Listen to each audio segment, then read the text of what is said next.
All India railway men's federation ने अपने 100वें वर्ष पर प्रवेश करने पर कार्यक्रम का आयोजन किया। कार्यक्रम को रेलवे के कई वरिष्ठ अधिकारियों ने संबोधित किया। फेडरेशन के लोगों ने भी अपनी रणनीतियों के संबंध में चर्चा की। इस कार्यक्रम पदाधिकारी और रेलवे मेंस यूनियन के कई वरिष्ठ लोग शामिल हुए।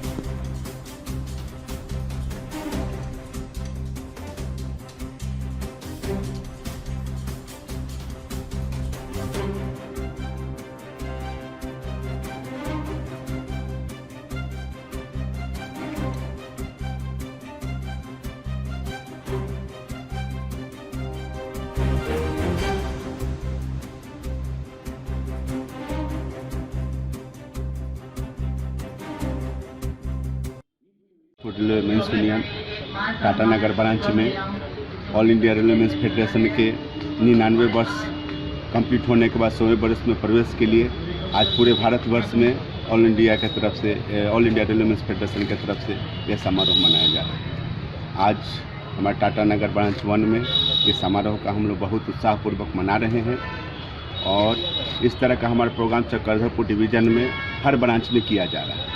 इसके लेकर के हम लोग लाइटिंग हैं सभी साथियों को बुला करके हम लोगों ने प्रोग्राम किया और हमारा जूम मीट में हमारा all India railway men's federation के शिवपाल मिश्रा ने हम लोग को संबोधित किया, रेल मंत्री ने संबोधित किए, हमारे सीओ चेयरमैन साहब ने भी संबोधित किया तथा हम लोग यहाँ पर सभी साथियों ने मिलकर के उनका उत्साह बढ़ाने का काम किया। आज हम लोग शताब्दी समारोह मना रहे हैं और आने वाला समय के लिए हम लोग को संघर्ष करने के लिए सभी साथियों को हमने अपील किया और सभी रेल कर्मचारियों को एकजुट होकर के आने वाले समय के लिए जो संघर्ष करना है हमको एकजुट होकर के काम करना है। अभी सबसे बड़ा हम लोग का जो चैलेंजिंग काम है वो न्यू पेंशन हटा करके पुराना पेंशन को लाना। निजीकरण और निगमीकरण का जो सरकार ने जो चलाया है उस अभियान को हम लोग किसी भी हालत में होने नहीं देंगे। इसके लिए जो भी संघर्ष करना होगा हमारा all India railway men's federation जो आदेश देगा दक्षिण रेलवे मेंस यूनियन इसको करने के लिए तैयार है।